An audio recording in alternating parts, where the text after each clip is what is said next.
A Downriver police sergeant with a history of drinking and driving is pulled over again on suspicion of driving drunk, all while his department appears to have looked the other way for years. It begs the question tonight, should he be allowed to carry a gun and a badge, and why has he for so very long? 7 investigator Jonathan Carlson with an exclusive investigation.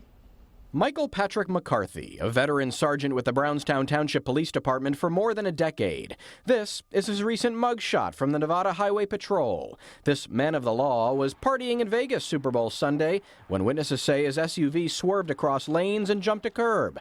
According to the report, McCarthy's eyes were watery, glassy, bloodshot, and his speech heavily slurred. His SUV reeked of alcohol. He admitted to downing 6 or 7 beers. A one-time failure in judgment? Maybe. But the 7 investigators began digging into his past, and what we found raises serious questions as to why McCarthy is still employed by the department in the first place. Court records show in 2006, McCarthy was accused of being drunk in an interrogation.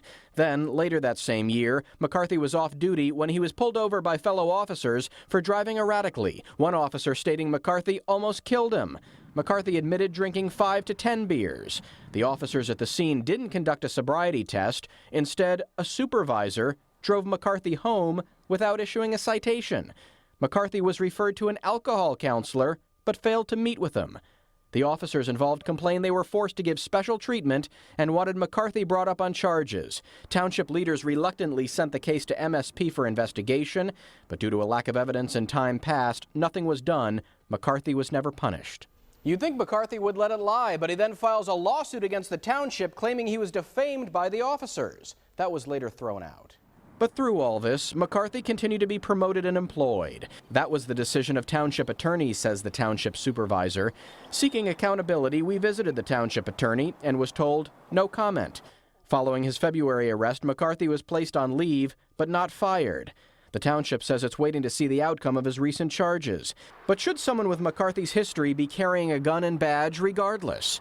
We wanted to get his boss's opinion. Public Safety Director James Sclater, a longtime department leader familiar with McCarthy's past, who has enabled his employment and a salary paid by you, the taxpayer.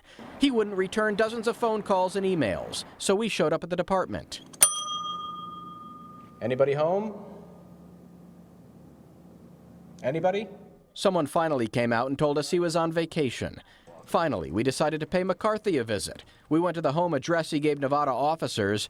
Turns out he doesn't live there, but he couldn't hide from the 7 investigators. We tracked him to an apartment building a few blocks from the police station. Hi, I'm Jonathan from Channel 7. How are you? Good. We wanted to talk to you about the drunk driving stuff in Las Vegas. I got no comment. Okay. We just want to give you an opportunity to explain it. He'll have to explain it as he's due back in a Las Vegas courtroom soon. Jonathan Carlson, 7 Action News. All right, thank you much, Jonathan.